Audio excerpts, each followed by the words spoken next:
Hey, this is Pat Ricard, aka Project Pat, and you're listening to the Baltimore Beatdown Podcast, the best Ravens podcast on the planet.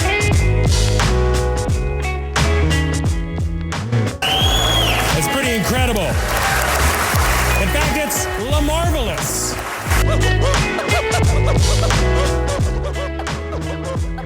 Thank you, guys.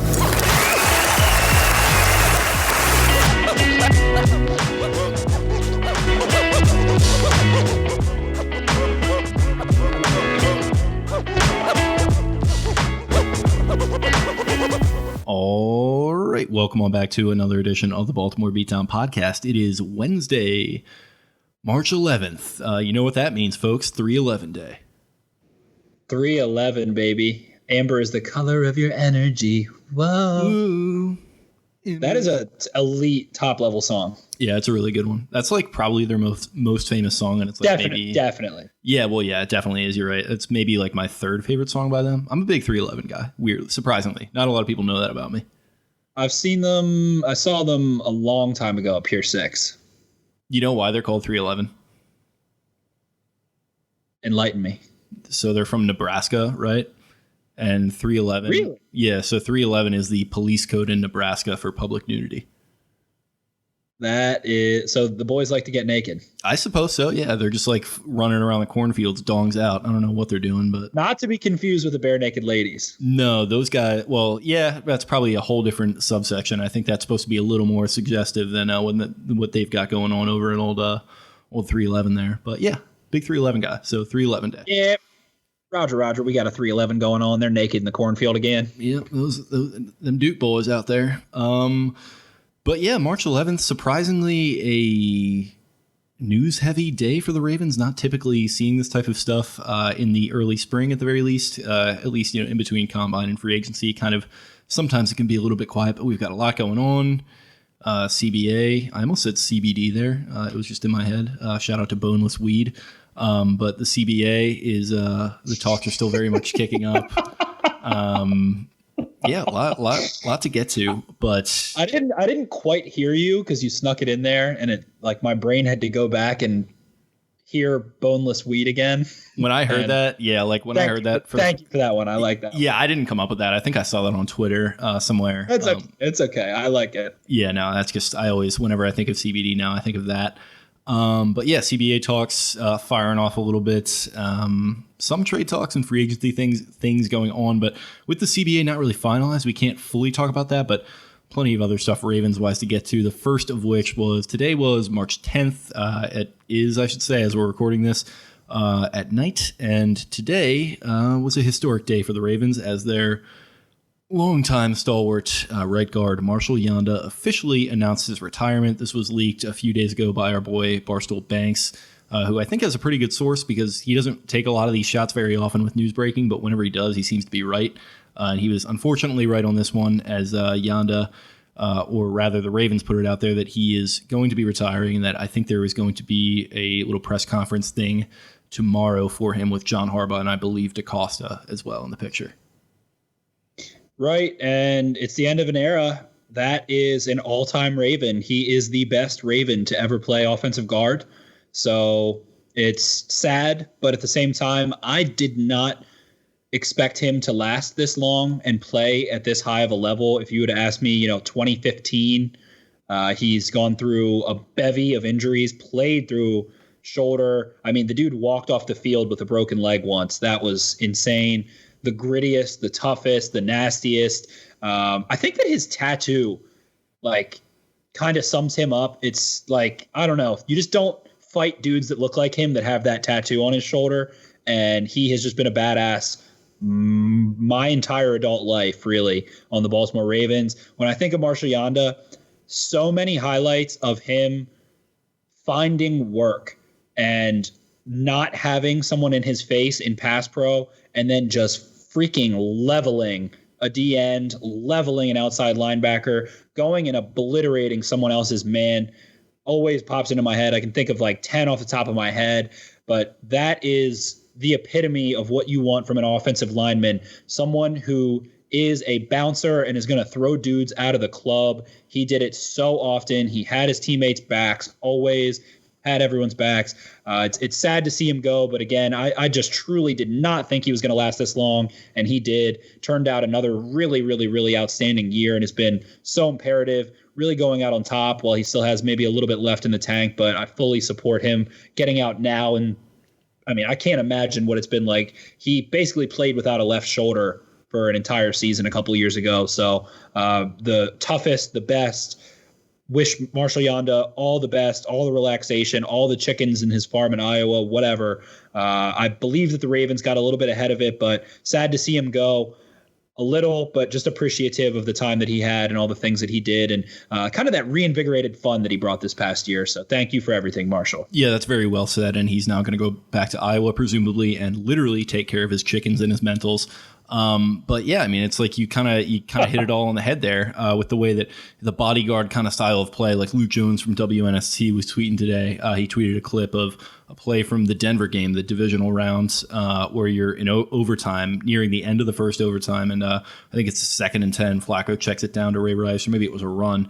And Ray's getting close to the sticks, but he kind of gets held up right before it.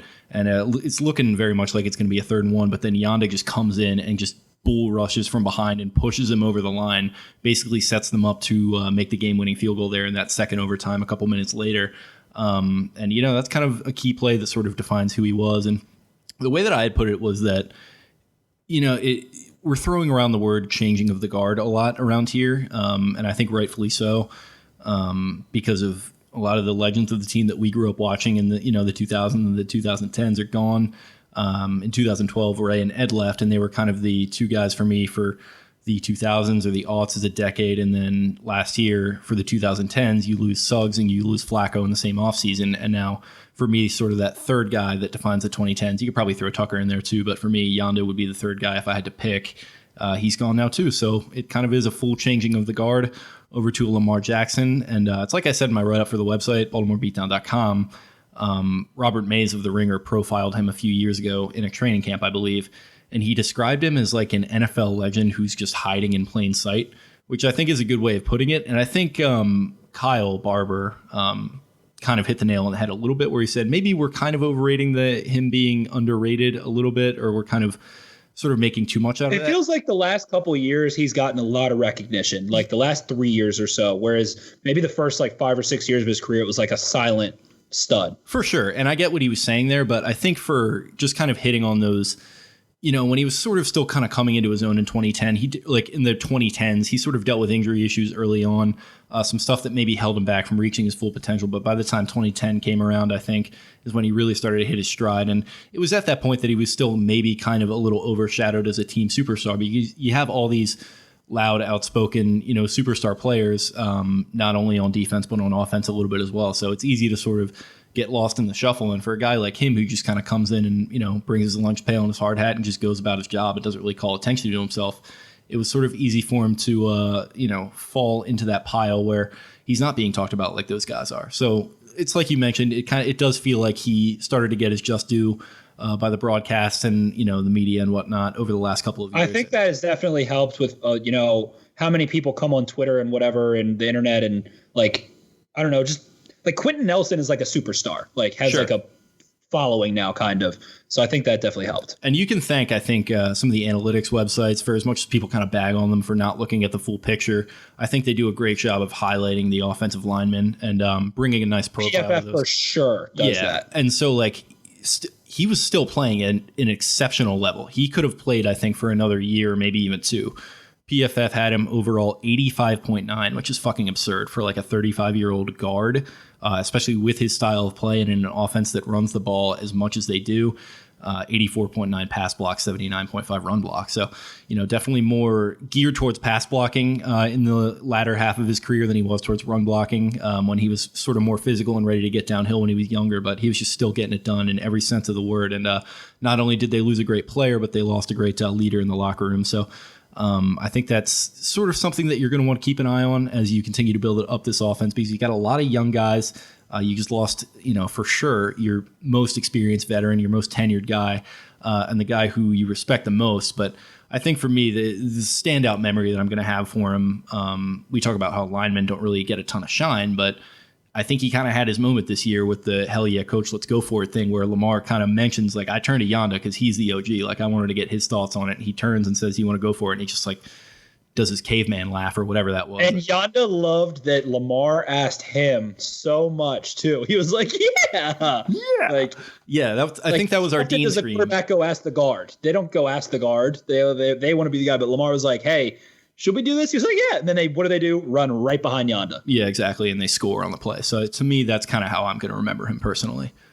Same. That's definitely my like Yanda memory. And like you said, yeah, definitely was a little bit like more of a mauler downhill in the run game when he was younger, but how technically sound he's been over the last 5 or so years in the pass pro. I think it was 4 holding penalties in his last like 94 games or something. I think he had 20 sacks. I think he had 20 holding penalties total in his career.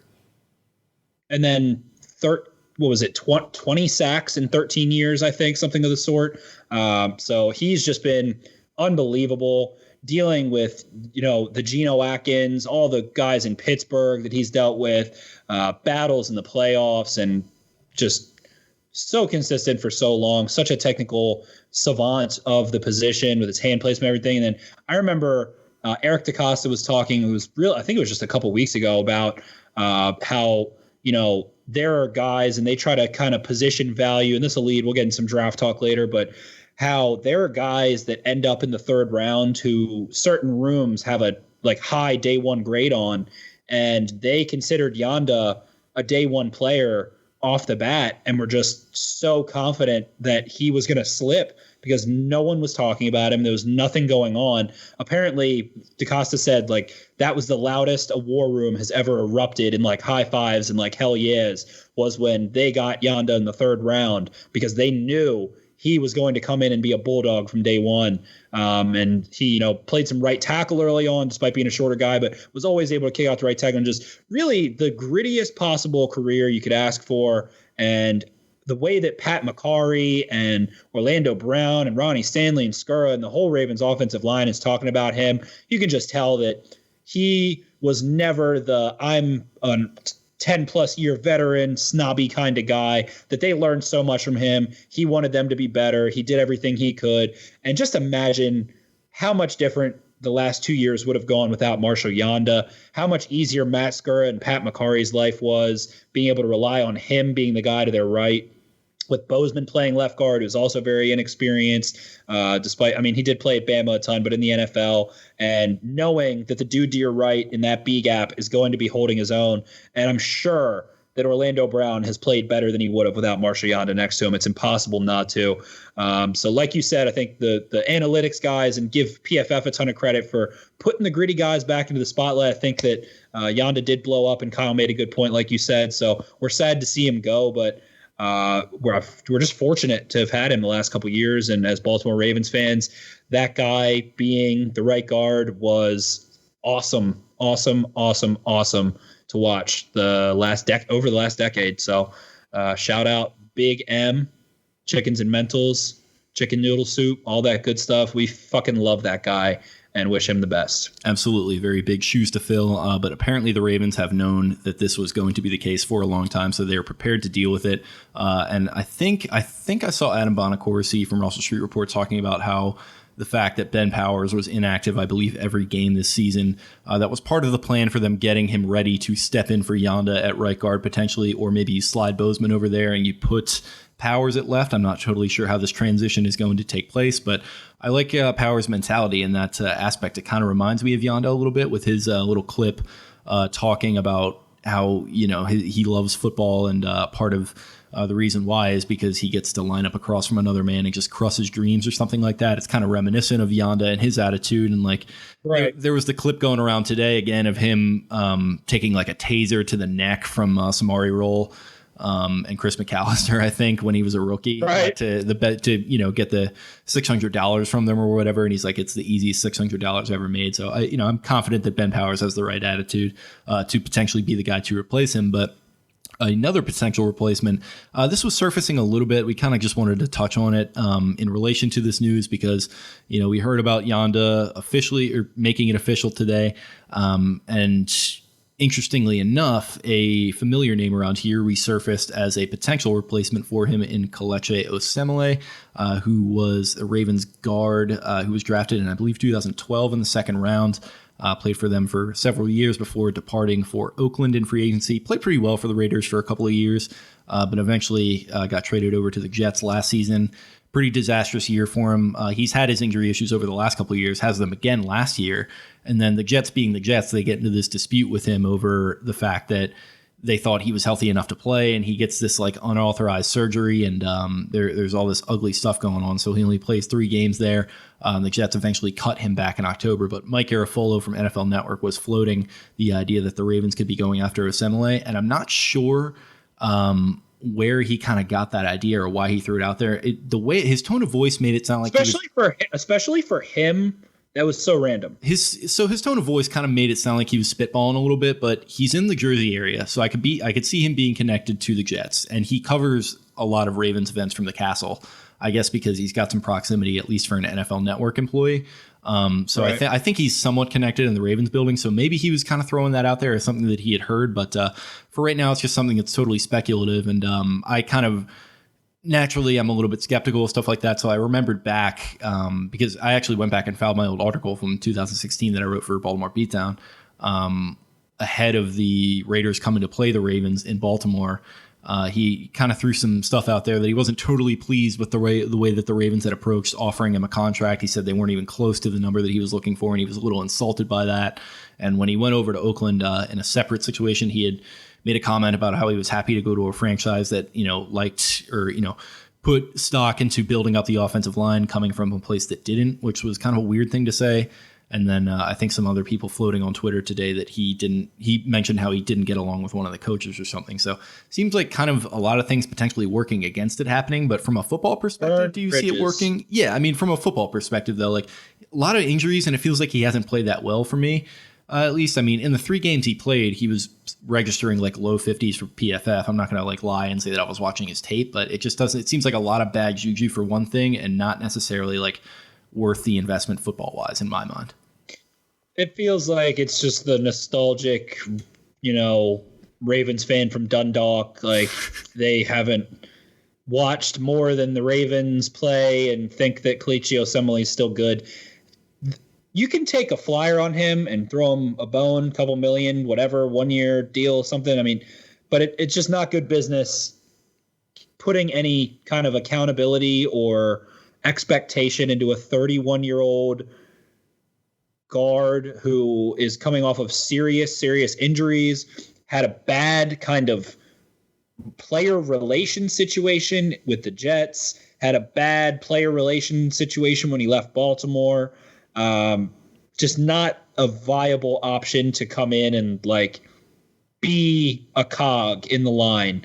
So take a flyer on him. That's one thing. Just don't see any stock being put into him being like a real option. And maybe he thinks, the Ravens are doing great now and blah, blah, blah, blah, blah. But I just don't think. The Ravens aren't looking at Kelechi Osemele like, all right, we got to bring him back. We messed that one up. Right. Yeah. Like what you're saying is your problems are not solved at the guard position if you go and sign him.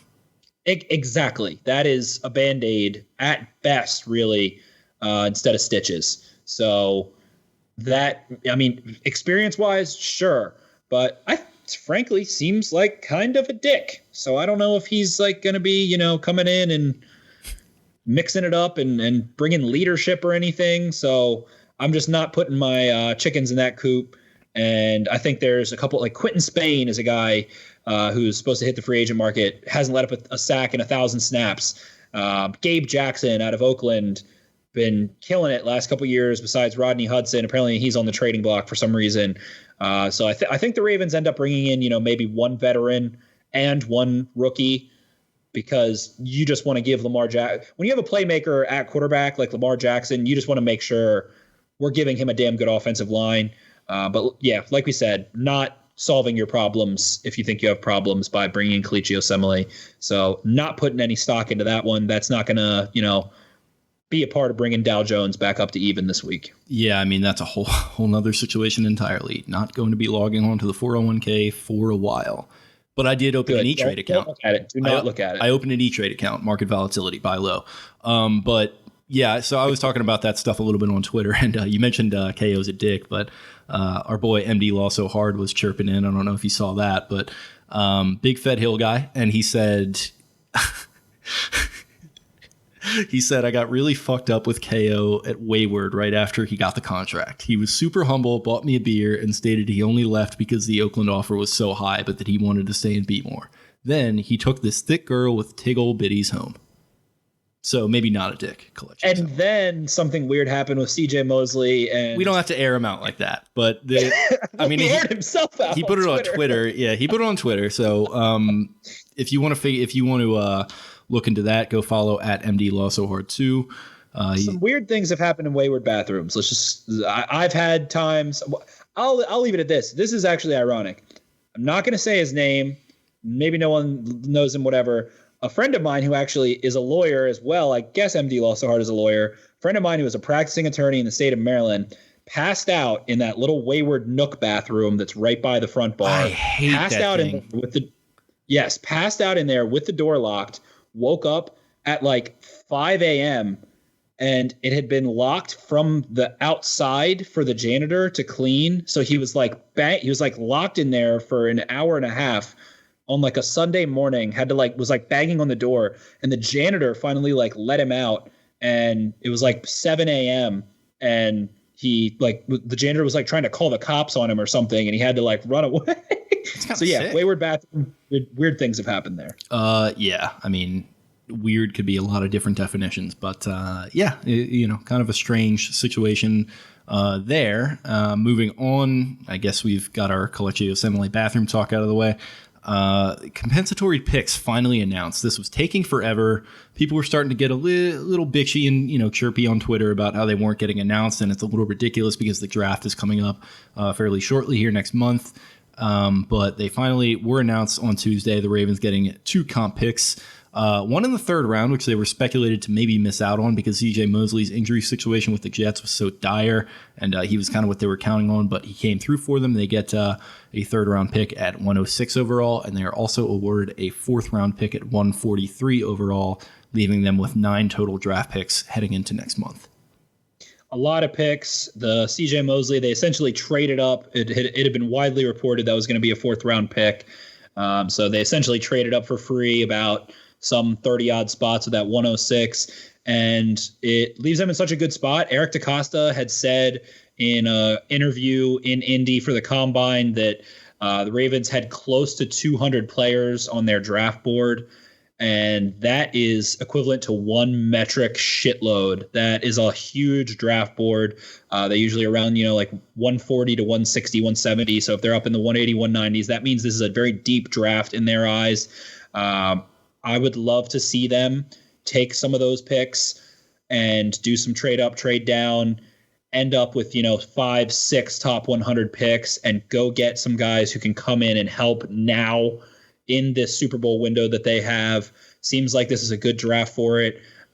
There's really weird stuff with how good the tackle class is and the wide receiver class, but definitely a blessing for the Ravens to get that 3rd round pick and be able to have some more ammo to dilly-dally in the 2nd and 3rd round and go get some guys that are going to help in 2020. Yeah, I've definitely focused more on the 1st and 2nd round this year. I definitely want to do some more homework getting into the 3rd round and the 3rd day there. So it's exciting news in that they always seem to go into the draft with a good amount of picks, but when they don't, I get a little anxious and it's like, all right, what's going to happen here? And sometimes when they don't, what they do is they just trade back a ton and they get like 1 million 4th round picks or whatever and parlay that maybe into even more later picks, or they just pick a ton of players. I mean, there have been times where they're picking 5 players in the 4th round, which is pretty insane. So with 9, I think their high has been like 12 recently. So 9 is a good number for me.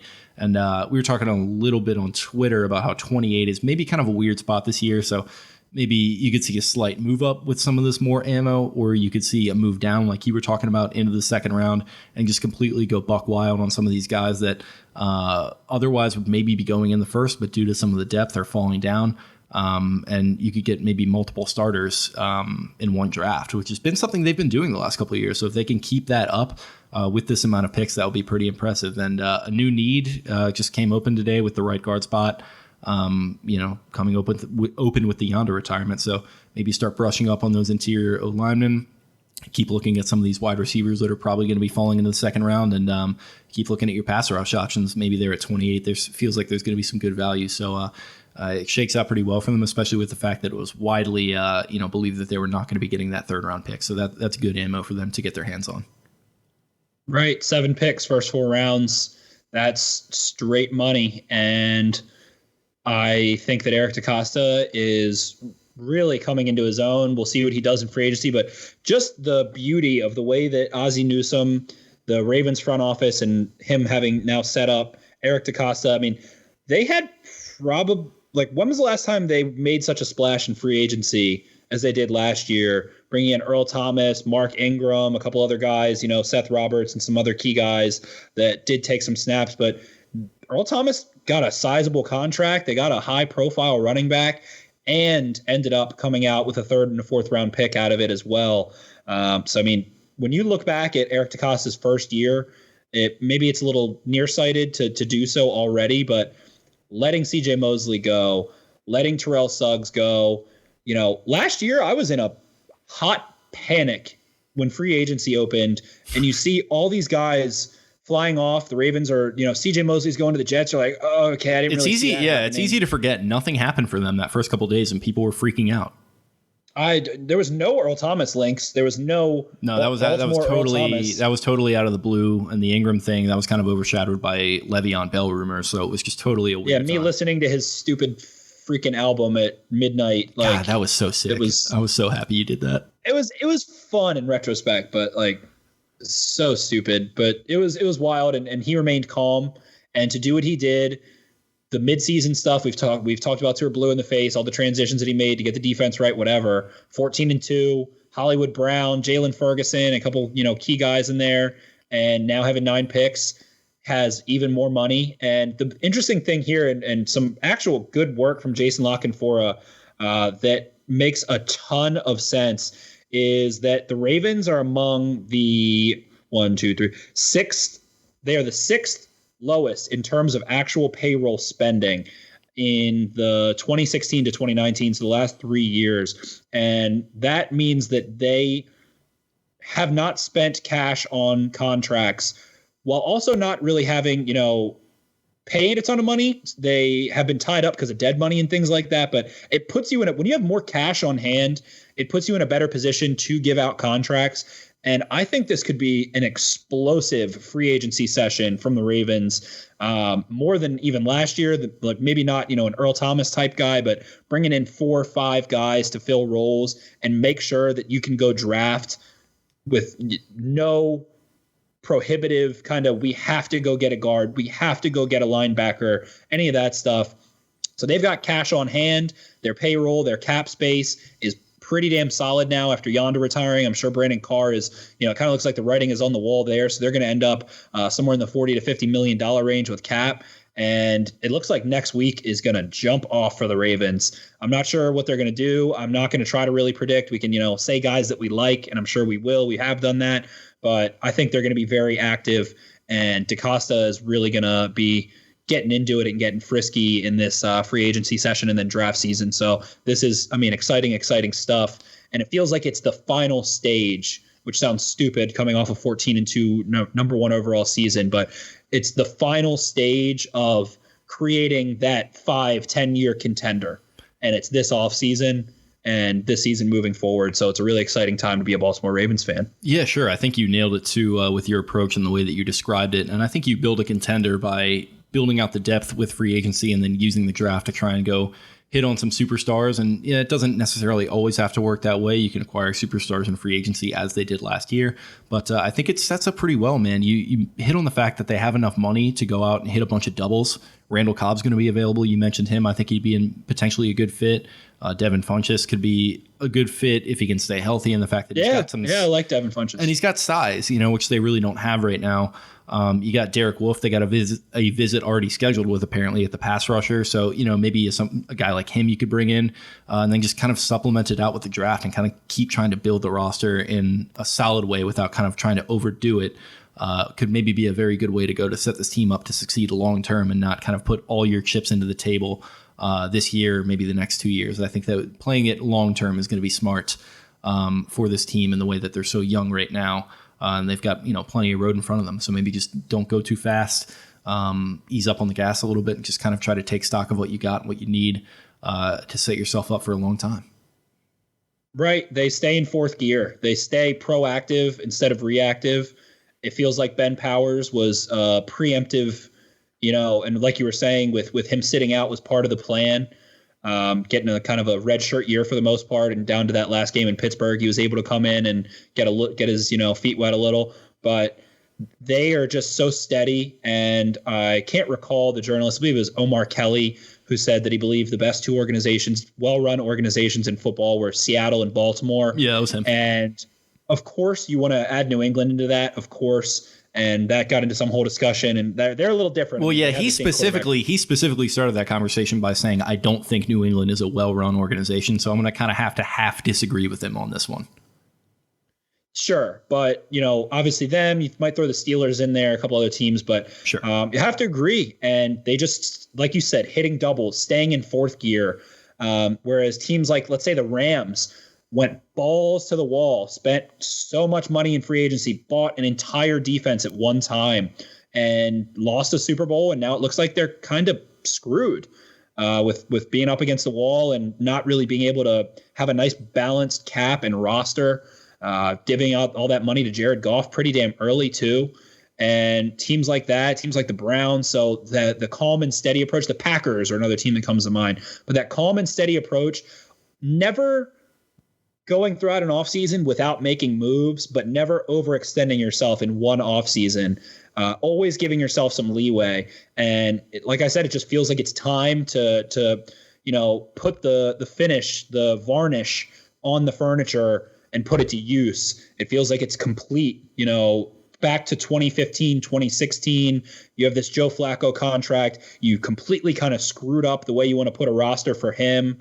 Paying defense a lot and then paying him a lot and not really giving him weapons and giving Flacco enough to succeed, knowing he's not really like a Tom Brady guy, but he's, talented enough for that contract. So now you've got the rookie quarterback that is a freaking MVP. You're back-to-back division titles. You've got a great secondary. You've got bookend tackles. You've got talented tight ends. They've got so many good rooms. It feels like now the final steps are just getting the line right, adding a backer, getting a little more pass rush, and that's it. And sure, a receiver would be great, all that stuff. You can get a receiver anytime. Receivers can come in and be valuable as rookies. But those final couple things, getting one linebacker that you can count on for the next 3 years to maybe go aside LJ Fort, getting one defensive lineman, maybe two, but one defensive lineman that's going to, for lack of a better phrase, fuck shit up in the backfield and get pressure. And then, maybe just one more weapon on offense. And that is not a laundry list to do in an offseason. That's a pretty short list. So it's time. I think that you and I both were on that page that this past year was the final ramp up year. And now it is the year. This is the year. 2020 is the year. And see if the Ravens can go win a damn Lombardi trophy in 3 consecutive decades. Yeah, for sure. And that would be a great start to the decade for them. But speaking of laundry lists / short lists, we had what looked like something of a short list of proposed rule changes. The Ravens kind of getting in the mix on that. Them and the Chargers putting forth rule proposals to the league to assist in officiating, such as an eye-in-the-sky booth umpire and a senior technology advisor to assist the referees. So kind of calling out the refs for being boomers a little bit there. It is a little boomer shot at them. But the Sky Judge, I've wanted for years. I think the Ravens already proposed this once this past winter, and XFL does it. The AAF did it. And it just takes all the pressure. I think it's a good idea. It just takes all the pressure off the refs on the field where they don't have to really get off the field and go dilly-dally with some stupid tablet and there's just some kind of arbiter in the sky that can navigate on a nice big monitor and get whatever assistance he needs and do it in a split second, and boom, calls it. Like when you watch the XFL, when they go to that eye in the sky, it's 30 seconds and then it's over. You can even hear them talking about it, which is awesome. But all of a sudden it's over, and they've been getting it right a lot of the time. It just feels like, why the hell would you not do that? So it seems like a formalization of the analogy of, well, if Brad and Chad in B-dubs, 5 beers deep, can pretty easily tell what is a catch or what isn't a catch, or like what the right call is, then why can't these officials do it? It kind of gives them that additional judge who can kind of step back and look at it from a common sense perspective, where he has a screen, has a full view of the field, full view of what's going on. You're kind of not relying on the naked eye at first and then on replays second. It's, sort of an amalgamation of all of it. And it's for a guy who is sort of removed from the pressures of the situation that the refs are sometimes facing, where they don't want to overturn themselves because, refs don't want to believe that they're wrong anytime. No human ever does. So that's kind of a weird part of the language of not wanting to overturn the call on the field. So I think it kind of removes that bias naturally, and it kind of helps to give it a little bit more of an objective view. Sure, exactly. And it's a guy who's not on the field with that preconceived notion of, I called this, that's what I think happened. It exactly like you said, takes that subjectivity out and puts in objectivity. The eye in the sky doesn't give a damn. He wasn't part of it. He's just going to call what he sees. And that is also such a sick job. I would love to be the eye in the sky. Being the eye in the sky would be incredible. You would insert yourself into the proceedings, though, very much. No. You'd be looking for the camera. You'd be like winking and stuff. Like, no, I would be the guy. Like, I would be wearing a full suit, like acting like I was doing the most important thing in the world with my little Xbox controller up there. And I would be acting like I was doing something super important when I'm really just like pressing fast forward and rewind. And I would like try to like have like a really methodical stare and like move my hands really fast, like I'm some tech guru. In reality, I'm just literally pressing forward and rewind a couple times. But that is a sweet job that will pay well. And do we? Because the refs literally didn't even like get full-time pay until recently, right? Yeah, but they have it now. And the eye in the sky, baby. Call me Sauron. Saruman. Yeah, I'm the Two Towers, baby. But the Family Guy skit where he's like looking for his contact, like out in the wilderness. He's like, wait, nobody move. Oh, I am so grounded. His giant contact. Yeah. Oh, God. But yeah, eye in the sky is sick. The NFL low-key hates the Ravens, so it won't pass. But good job, Harbaugh, just trying to, throw some rules in there or whatever. Classic. Anything else news-wise you want to get to? No. I think we're starting to just get to that point where the little like pre-free agency kind of like deals are coming through. Like Josh Norman has already signed his contract and stuff. That stuff's exciting. But yeah, I'm just pumped for free agency. Cool. Well, we are going to get into some draft discussion and a little bit of free agent talk right after this. All right, so jumping on into the discussion topics, wrote down a couple of things, draft and free agency related for the most part. The first one is the draft related thing, and it's something that I wanted to get to because I've seen on social media a little bit, Twitter specifically, there's some nervous energy with some Ravens Twitter in regards to the first couple of rounds of the draft.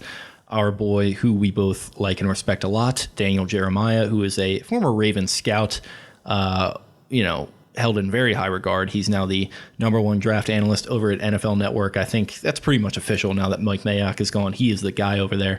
And recently he mocked DeAndre Swift, the running back from Georgia, to the Ravens in, I believe, the first round. And there's been some other talk from some other analysts and stuff out there that maybe the Ravens could do that in the first round. They could do it in the second round. Swift seems to be a guy that keeps getting thrown out there. I just wanted to get your opinion on this because I feel like you're going to have some takes. Are you for or against the Ravens drafting a running back within the first two rounds, as we've kind of been seeing floated out there? I think that if you draft Jonathan Taylor, it's guy by guy. If you draft Jonathan Taylor in the first round, you're an idiot. He's a really good running back. He is not that, he's not that Christian McCaffrey type. Like, you got to be drafting someone who is not coming off the field and is going to make your passing game significantly better. I think that Swift is in that Alvin Kamara mold a little bit. I think that's a pretty good comparison with kind of like the elusiveness mixed with some power and some receiving ability. I don't think that drafting a running back in the first round is good for business at all. I think that's pretty widely accepted. But if you're going to, Swift is the guy of this draft, and maybe Clyde Edwards-Helaire. But Swift has, that breakaway speed a little more, like a little bit more big play factor to him. They need to be able to go line up in the slot. They need to be able to pass pro. It has to be a complete, every box is checked running back. Swift does check that. And, I listened to Move the Sticks and what they had to say about it. And Daniel Jeremiah's points were pretty much, he was like, sick brag, I was in the Ravens front office. I've been in their war rooms. I know how they operate. I know Eric DeCosta very well. They take the best player available. That is what they hang their hat on doing. That was his first point. So, if Swift is a top 10 guy for them and they're picking at 28 and he's there, that makes sense. Then his second point was that Mark Ingram is 30. Gus Edwards isn't a factor as a pass catcher that much. He didn't really mention Justice Hill. I think that is the part that kind of makes this a little more stupid for Ravens fans, where you're like, all right, but they have Justice Hill. We like him. We think he's going to be pretty decent. And maybe he's not DeAndre Swift, but maybe he gives you 80% of what Swift does, whatever. So he said that Mark Ingram's 30. They can cut him next year and save money. And there's plenty of carries to go around in that offense. Gus Edwards is not necessarily back, although I'm sure they're going to tender him with like a second rounder to pretty much keep him. So, I mean, it wouldn't be perfect, but now that Yanda's retired and a couple of things, like, you can get undrafted running backs that are fine. You can go get what's his name? Anthony McFarland out of Maryland is a good pass catcher and ran a 4.47 and is explosive. Projected as like a mid-rounder, right? Yeah, exactly. And PFF did that whole thing. And, we love PFF. We don't always agree with them, but something you agree on.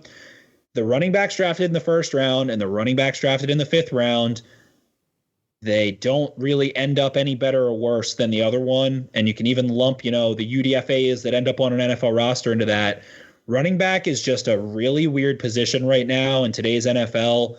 And it feels like how many guys that have gone in the last 2-3 years in, the top 2 rounds really are like worth it in the end. Maybe Nick Chubb, he's one. Sony Michel has not proven to be that receiving threat. As look at the Patriots. They have James White, who shits on Sony Michel in the passing game.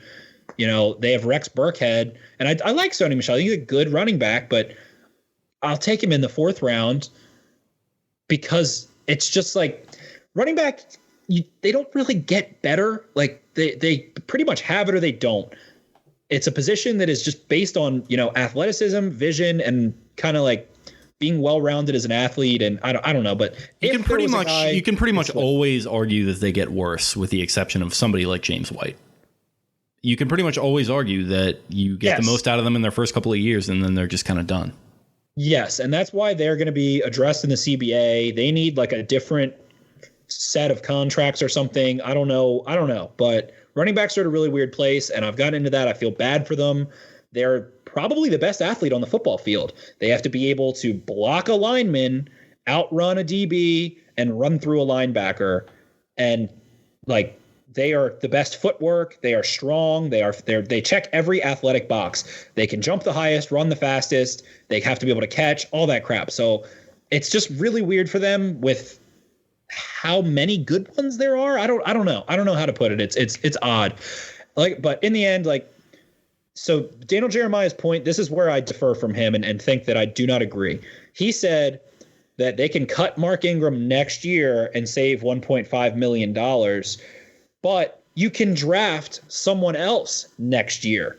You can draft Travis Etienne. You can draft any other good, there's going to be 10 more guys that are going to come in and be able to be good running backs in the NFL every single year. The point I think you're trying to make ultimately is that in this day and age, with the way that they're being used and the way that the cap is structured, the supply just so greatly outweighs the demand. And there is demand, but there's 32 teams and there's a shitload of running backs both on the market and in the draft, and that are going to go undrafted that can produce, because that's literally all the position is about in some respects, is just going out and producing, which I guess kind of sounds like a little bit of an oxymoron, because I guess you could say that's about any position. But with wide receiver, there are certain things that you can do that maybe don't show up on the stat sheet, such as drawing attention away or running good routes and just kind of throwing guys off and kind of having multiple dimensions to your game. It feels like with running backs, it's much more kind of one dimensional, and it's just all about the numbers and getting up and down the field. And I do feel bad for them, like you mentioned. As much as I like and agree with PFF on most things, that there's a snarkiness to the way that they approach the whole running backs don't matter thing, which kind of annoys me a little bit, because you feel bad for these guys. It pisses me off. You feel bad for these guys that go out there and just put their bodies on the line. And they're a literal battering ram. Yeah, they're a literal battering ram that has a head of steam and then has to go hit. And like linemen are at least like linemen take a beating, but they're in a phone booth. Like running backs get, and they get fucking paid if they're really good. Yes. And running backs are approaching a sort of just kind of a weird position where purgatory. Yeah, it's a weird purgatory where even if you are great, you're probably not going to be getting paid, not in the same way. And I would like to see in the CBA, it feels like it may be approaching the 11th hour on this, but maybe a different structure for the way running backs are able to get paid. Maybe there's a different scale for them so that they can contracts or something. I don't know. Yeah, and so they can kind of start getting their just due a little bit. And I'm kind of pretty much all the way there with you, where I agree with DJ on his point on Ingram getting a little bit older, and maybe Gus Edwards is going to be gone soon because he wants to go somewhere else and prove that he can be a bell cow back. But Justice Hill is there, who would feel a little bit redundant with a guy like Swift, although I don't think that should necessarily preclude them from taking Swift if he falls far enough, or if he feels, or if they feel that he's the best guy. But for me, it would in the second round, I think he would be like, if he's there at 50. Yeah. So and you even can trade up from like 60 to 50. Like I would support that. I might even avoid him in like the second round. Like if ETN had declared and there'd be a little bit more competition as for, teams making a run on running backs. For me, it feels like Swift is kind of the top guy. And there's not really a ton of competition. I like Edwards-Helaire. But other than that, it's like, what's to stop them from, and maybe this isn't like a scheme fit from doing like a J.K. Dobbins in like the third round, or like a Jonathan Taylor or somebody like that. Right. It just feels. And then there's just going to be some dude from freaking Alcorn State or whatever. There's actually a guy. His name is Pete Guerrero. I've been to Monmouth games because I have a friend who plays for Monmouth, and he has back-to-back 1,000-yard seasons. He looks like Philip Lindsay. He's as fast as Philip Lindsay. He's really, really, really, really, really talented. He's going to go undrafted. I'm willing to bet he ends up on an NFL roster. What is the most recent running back contract in the last couple of days? A guy who just got paid for a running back in the last couple. Eckler, yeah, undrafted. And what is his bread and butter of his game? Receiving. He is a money receiver. Exactly. So yeah, for me, it comes down to supply and demand. And as much as I would enjoy having a fun, exciting guy like DeAndre Swift, I just don't think a first or even second round investment would kind of do it for me. I agree, and it would make more sense. And I hear what he's saying about we're getting pretty into this, but I hear what he's saying. Baltimore runs the ball more than anyone. There's a lot of touches to go around. They have running backs, though. Running backs, to me, at this point, are a cherry on top at the end. You build the line, then you get the quarterback. You make sure the quarterback has guys to throw the ball to. And then if you have all of that under wraps, like, fine, go spend a first-round pick on Saquon Barkley, or like a animal stud, absolute monster. And while Swift is probably going to end up being a really good fantasy running back and all that good stuff, like, he's not going to transform their offense. They already have a strong running game. Lamar Jackson, you don't want him taking as many carries in the future. He's always going to be the electric one, though, because he runs a supposed 4.34, whatever it is, and is the best playmaker on the field. So, like, they have Hill, they have Edwards, they have Ingram. three different guys that kind of have different skill sets. Two of them are pretty proficient in the pass catching game. And if, let's say, there was no Justice Hill, then I could maybe see Swift. Or let's actually say there's no Gus Edwards. If there's no Gus Edwards, you have a 30-year-old running back and a young running back who can catch the ball. Ingram, you don't want to count on him for more than maybe one more year and really be like, all right, we have a running back. But the fact that they just have three dudes already that are NFL, Hill isn't proven, but I feel like we saw enough glimpses to be confident he can, make plays. He came on down the stretch and in different ways than people were expecting him to, which I think is important. Right, he was splitting out wide a lot and being able to do some different good power things. Runner too. He's going between the tackles, like people. Yeah, definitely. We've always spoken highly of Justice Hill from the time they drafted him. Where did they draft him? What was he? He was fourth round. Yeah, fourth round. And he was all those like highlights from OK State were like stretch runs to the outside, and people were like, "All right, that's what he'll do. He'll catch passes." But like he gets in there at the end of the season, he's running up the middle. He's bursting through in between tackles and guards, and he's just kind of getting up in there on those inside runs. He really shockingly good through contact. Very physical, much more than you would expect for a guy with that profile coming out of the drafts, but especially from OK State, where Mike Gundy and that glorious fucking mullet are just tossing the ball all over the yard. But yeah, it's just I'm a man. I'm 40. I'm 40. But yeah, it feels like the supply and the demand is not there. So as much as I love DJ, I wish he would kind of shoulder this one for a while and just kind of let it be. Sure. And it's again, it's just I don't think Swift is. He's going to make me eat my words, and I think he ends up having very Alvin Kamara-like ability. Traits.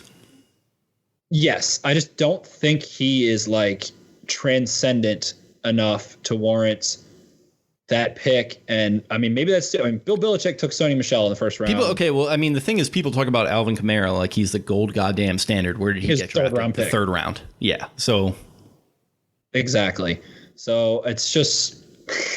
poo-poo. I don't know. If it's Swift and that's the first round pick, I mean, if you're gonna this is why it would make me mad. Actually, I just finally figured out. If you're about to walk up to the podium and take Swift at 28, trade the fuck back. Yes, trade back. I agree. If he's there at 48 and it's the same thing, we're like, all right, again, and even more so, he is the number one guy on our board. Don't walk away without getting something out of that situation. Like, trade back. If he's still there, take him. That's okay. That is a circumstance I'm acceptable. If the Ravens end up picking him at like 42, that is fine because they get more ammo and whatever. So that is it. But don't just go take a running back in the first round. Yeah, for sure. So I guess we have said all we needed to say on that. Other topic we wanted to touch on before we get out of here. A little hypothetical, I guess you could say, or maybe just like a hypothetical, discussion point is, do you think that Lamar Jackson is going to be a lure for free agents, and I think specifically free agent receivers? It's something that kind of got floated out there by ESPN a little bit. I know Jamison Hensley was talking about it, but some of the guys on ESPN were as well. And I think it was early on in the article here by Kevin Eck on BaltimoreRavens.com. He mentions that Rick Smith of ESPN, I don't know if that's the former Texans executive. I don't think it is, but he said, from the standpoint of walking into an organization where you've got a chance to go win because the quarterback's going to give you that opportunity, there's some benefit there. I think overall, anyone who's invested in winning and playing with a good football team and with a quarterback who can make plays, that has to be attractive to them. And so that was kind of put in there to set up Keyshawn Johnson, noted bloviator, who in the past famously has called out Joe Flacco. Actually, that's not famous. I'm probably just like the only person in the world who remembers that because I took everything against Flacco personally. Yeah, I don't know. We don't need to get to that. But he said, and this is a great touch by Kevin, who wrote, however, former wide receiver Keyshawn Johnson, who famously said, "Give me the damn ball" during his playing days, had an opposing view. So nice little jab there by Kevin to open things. Quote unquote, by Johnson, if I was a guy who was caring about statistics and things of that nature to get a big contract, which you were, Keyshawn, let's just fucking say it, I'm probably steering away from that offense because it just doesn't fit me, Johnson said. For me personally, I would have a hard time playing with that type of quarterback given he's in a learning curve right now, and I don't want to deal with that. That's not for me as a veteran player. I'm going to go ahead and tee you up on this because I saw you getting a little into the mud on the Twitter sphere today. This is the last, the last of the Mohicans of me. That movie is fucking sweet. I've been to the that Table Rock thing where they filmed Really? it. Yeah, it was sick. I like ran along it in that scene where they're like running along it. Right. Yeah. I would love to do that. Yes, great movie. Great book. But that is like my last frontier of what you can get me to get riled up about Lamar Jackson on. So let's start off. I have so many places to start. I'm going to start. All right. Gathering my thoughts. So Russell Wilson in 2018 threw 427 passes. He was basically, for the beginning, like the third year, fourth year, I don't know, whatever, widely considered the number 2 best quarterback that year behind Patrick Mahomes. 427 passes. If it wasn't for Patrick Mahomes, Russell Wilson would have been MVP. I guarantee you that not Keyshawn Johnson, nor the random dickhead on Twitter, nor anyone would say, oh, receivers don't want to go play for Russell Wilson. That was 16 games, 427 passes, 26.7, whatever, we'll call it 27 attempts per game from Russell Wilson. In 2019, Lamar Jackson ends up, playing 14-ish games after you take away all the time he spent out. 5 or maybe it was 6 devastating wins where he's not throwing the ball in the second half, ends up averaging about 28.5 passes per game, sat out against the Steelers. It was 5 of those games were in inclement weather, leads the NFL in touchdown passes, wins the MVP, is top 10 in QBR, quarterback rating, completion percentage, yards per attempt, intended air yards per attempt, least in turnover, like best turnover percentage, whatever. The Ravens offense leads the NFL in scoring. And again, the emphatic one is that he threw more touchdown passes than anyone else. Wins MVP, is first team All-Pro. But you don't think that Amari Cooper, I guess, is the biggest on the free agent market, would rather play with Lamar Jackson than like fucking Jared Goff just because he throws the ball more? Like, that doesn't make any sense in my brain. 14-2. He's lost 5 games, 3 in the regular season, 2 of which to Patrick Mahomes. But AJ Green is like willing to stay in Cincinnati with a rookie after dealing with Andy Dalton, who was the most, like, I speak very highly of Andy Dalton, maybe higher than like anyone else. Very uninspiring. The average, very average quarterback. AJ Green's fine there. I just think watch the way that players talk about Lamar Jackson, go up to him for his jersey. Like, Robbie Anderson is like a Lamar Jackson fanboy. After that game, he was like taking pictures, posting Instagrams draped all over him. Tough scene for Sam Darnold there, by the way. Right, exactly. Sam Darnold's fine, but I think that guys want to play with Lamar Jackson more. Like, I'm sure some want to play with Pat Mahomes more, maybe even more of them. But he's on your short list of guys you want to play with. Like, he's got to be on your short list of guys you want to play with. If you're going to sign a long-term deal, you've got Lamar Jackson. And I love how Keyshawn Johnson says that he basically just said that Lamar Jackson's on a learning curve, meaning he's not as good as he's going to be and has won an MVP and has been a 1 seed. The Ravens have lost 3 regular season games in the last, what is it, 22, 23, whatever it is. But what? They want to go play for Chicago? Where do they want to go? Do you want to go, like, would you rather play with Jameis just because he lobs the ball up a bunch of times into Tampa? Like, I don't get it. There's guys like, if I'm a receiver, sure, maybe I want to go play with Russell Wilson more. Maybe I want to play with Mahomes more. But you're not saying I'm not playing with Lamar Jackson. It's just absolutely asinine to me that anyone would think that. He led the NFL in touchdown passes. He led the NFL in touchdown passes from the pocket, which is what our boy Gordon from PFF, when he came on, was quick to point out. And Gordon was not a big Lamar believer going into the season, at least not that he was going to be able to do this. I mean, few people were, but he was skeptical of his passing ability. But he was quick to point out, no, number 1 in touchdown passes from the pocket in the NFL in 2019. And I believe of his 36, it was 17 of them were from 15 yards or more.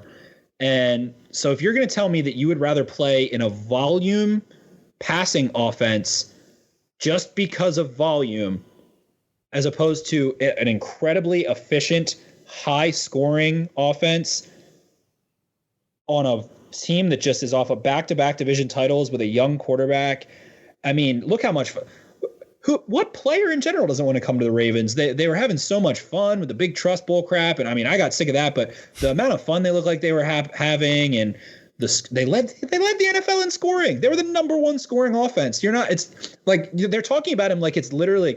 That is how I would describe my feelings for playing for, like, going to go sign up to play with Mitch Trubisky. That is how I would think of, like, the way that they're framing this. It's like, just, oh my God. It's like the recency bias will cloud their minds with the playoff loss, and he didn't look good, and he'll tell you that, and there are a lot of reasons, but he didn't play well. So I get, some of the trepidation maybe against him regarding all of that, but I mean, he had the best regular season for a quarterback out of any quarterback last season, progressed immensely, led the NFL in touchdowns, threw the most from the pocket, like I mentioned, had like an 85 passing grade from PFF, which is, I believe, their highest grade for passing, because Mahomes missed some games. I think he might have been a little bit higher, but regardless, I mean, he was just the best quarterback in the NFL last season. And I mean, if you want to talk about like the low volume, amounts of times that he actually threw the ball, I guess that's fine. But he was the most efficient based on the fact that he threw the least and he had the most, big plays and the most scoring plays through the air. So you talk about efficiency, you talk about, pretty much for me, it comes down to like kind of the personal stuff that you were mentioning, where his teammates were so fired up about the guy. Mark Ingram is doing these soliloquies about him and how he needs to be the MVP. And like even some of these guys that like didn't play that huge of a role this season, like Seth Roberts. And I know he had kind of a little bit of an ignominious end to the year against the Titans, but he was on Twitter today saying like, I'm never going to forget this year. And like, he didn't have that many. Oh, he loved Lamar. He was calling it like Freaky L. He was the one who, like he's saying that, stuff. He's like defending him, and like Lamar, he's like Lamar's like this is the stat. This is the stat that I think kind of like shuts everyone the fuck up. Lamar Jackson was just on attempts of scrambles 5th in the NFL.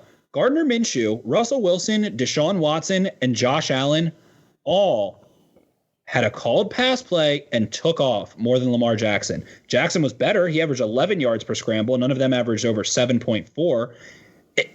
The Ravens don't want the idea is that it is meeting in the middle, like a bell curve of Lamar Jackson running the ball less and throwing the ball more as he sharpens his skills. And he won an MVP while he's still not even near his potential as a passer, and led the NFL in touchdown passes. And I will take Patrick Mahomes over him as the best quarterback in the NFL. I'm not going to argue with that. Mahomes, whatever. I don't think, that needs to be elaborated on that much, but it just doesn't make sense that Amari Cooper wants to play. Or what does he want? Derek Carr? Like, Goff, Drew Lock, Trubisky, like what? Daniel Jones? Are those that there's Keyshawn is speaking from Keyshawn's perspective, who was a guy who was kind of notoriously a little selfish at times and who really just kind of wanted to boost his own profile. So I can maybe see him taking that point of view, but it's like, hey, Keyshawn, like, would you prefer to put up 1,510 and go 6-10, or would you like rather win a Super Bowl and go for like 807? Like I think exactly. The answer is pretty obvious there, and the Ravens don't want receivers that don't want to win, and they just all want to get paid, man. They don't even care about that crap. They want to get paid. Number one, they want to get a big contract. If the Ravens offered Amari Cooper 5 years, $80 million, and that was his best offer by $10 million, where do you think he's going to fucking go? And it's like all these guys are like on Instagram and they're like following the check down and like all these accounts that are, putting all this Lamar stuff out there. And it just kind of, contributes to his persona. And in the article, I think it was Schefter got, quoted as saying he was kind of in the discussion, and he said, when there's a type of player like that's got that type of charisma, that type of personality, and he's that type of magnet, people want to go play with him, whether it's a wide receiver, running back, tight end, anything. Couldn't agree more with that. I just think there's a certain aura around him right now that Mahomes had going into last offseason. They both have it. They both have it right now. Those are the it boys. Yeah, and Mahomes was kind of it was last offseason that he kind of was, the sole guy with that sort of aura around him, and guys wanted to go there, and it worked out well for a lot of them. So I think it's something that could happen here. And the article, or at least that segment of the article, kind of ends referencing back to John Harbaugh's post season-ending press conference.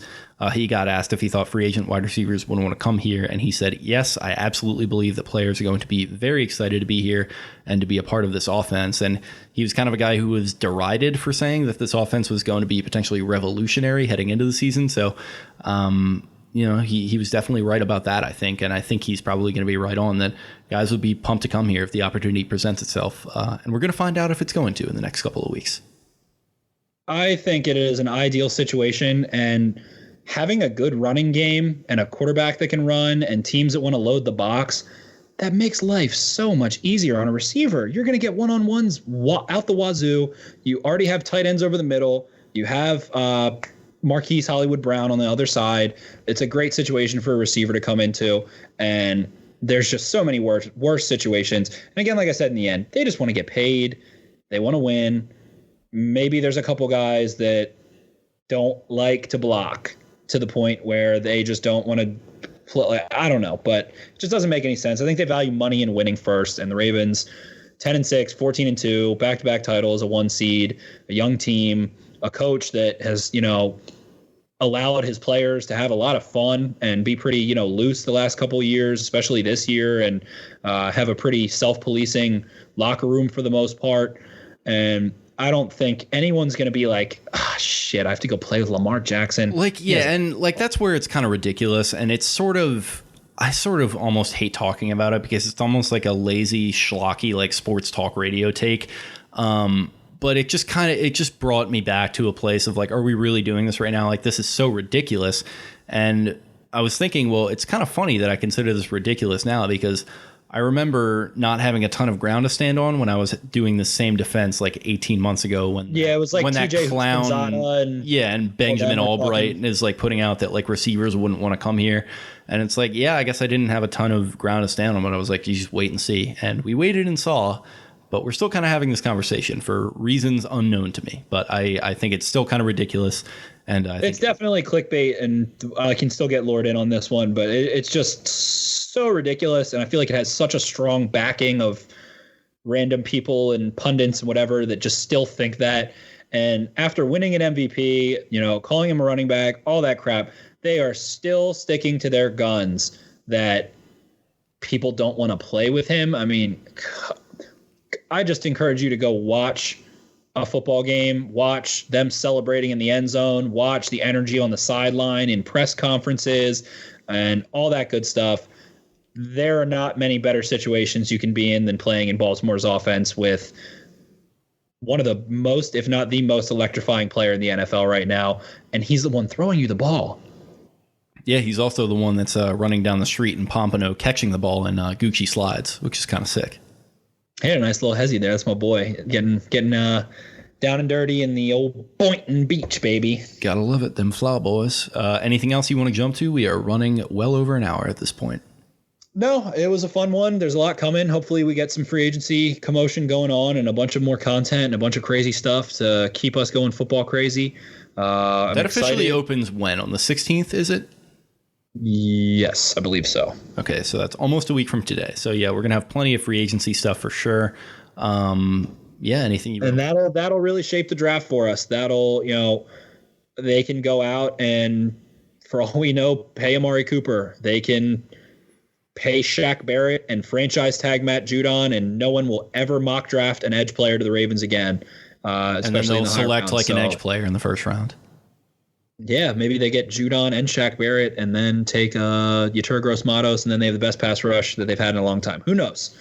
But it'll give us a better picture, kind of clear some of that stuff up. And then it is the final countdown to draft season. So we're excited, and we love this stuff. This is what we live for. Yeah, exactly. Shout out to my guy, Big Randy, on a podcast that I listen to. We don't know what's going to happen, but it's going to be fun to watch. To quote Ricky Bobby's son, I don't know what it means, but I love it. Yeah, exactly. So going to be a lot of speculation leading up to the free agency period in a week. So we're going to try to record once or twice before it opens. We're obviously going to be doing a ton of reactions and stuff to it. Going to be, really ramping up as we are fully approaching Amansky levels with the offseason here. Combine now over, free agency on the way. The draft is next month. So get excited, barring some, weird virus that's sweeping the world, canceling it. It's going to be full steam ahead to the draft. So I hope you're excited, because I know I am. We're all going to be watching the draft. They won't even have a green room anymore. We'll all just be Skyped in watching the draft. It'll be, it's going to be held like in some warehouse, and like the mannequins from I Am Legend are going to be the spectators. Like, that's so scary. The Baltimore Ravens select AJ Epinesa, and like they just. What was the name of the mannequin that he liked in I Am Legend? The one that he did he name it? Yes, it was like Benny or something. Walter or something like that, or. And he like has his like AK on it or whatever the gun was, not an AK, but has his AR on it, and he's like Sam, or no, Sammy was the dog, yeah. Yeah, he was like, "What are you doing out here? What are you doing out here?" It was originally in the CD store. I don't know. Now it's like Walter or something. Yeah. Okay, so once we get into obscure movies from like 12 years ago, we know it's time to go ahead and close it out. Really appreciate you guys for listening. We're going to see if we can get a Friday episode out, see what is going around on the Twitter sphere. Maybe do another mock draft, but not a ton of stuff as far as the board's moving, so we're going to have to see. But regardless, hope you enjoyed this one.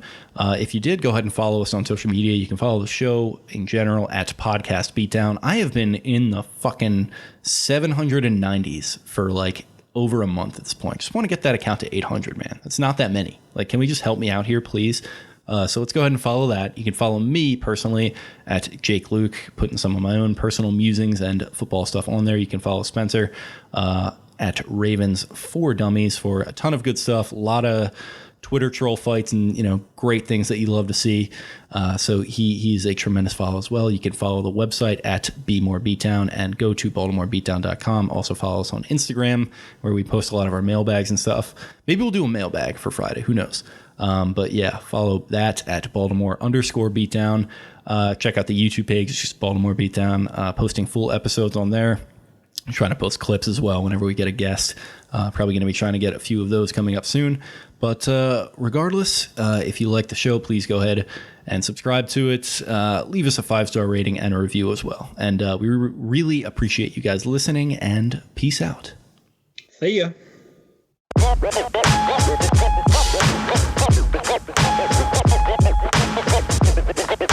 All right, thanks a lot. Appreciate you guys. See you later.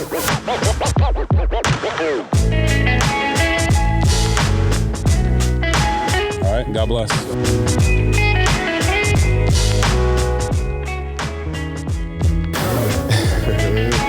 Hell yeah.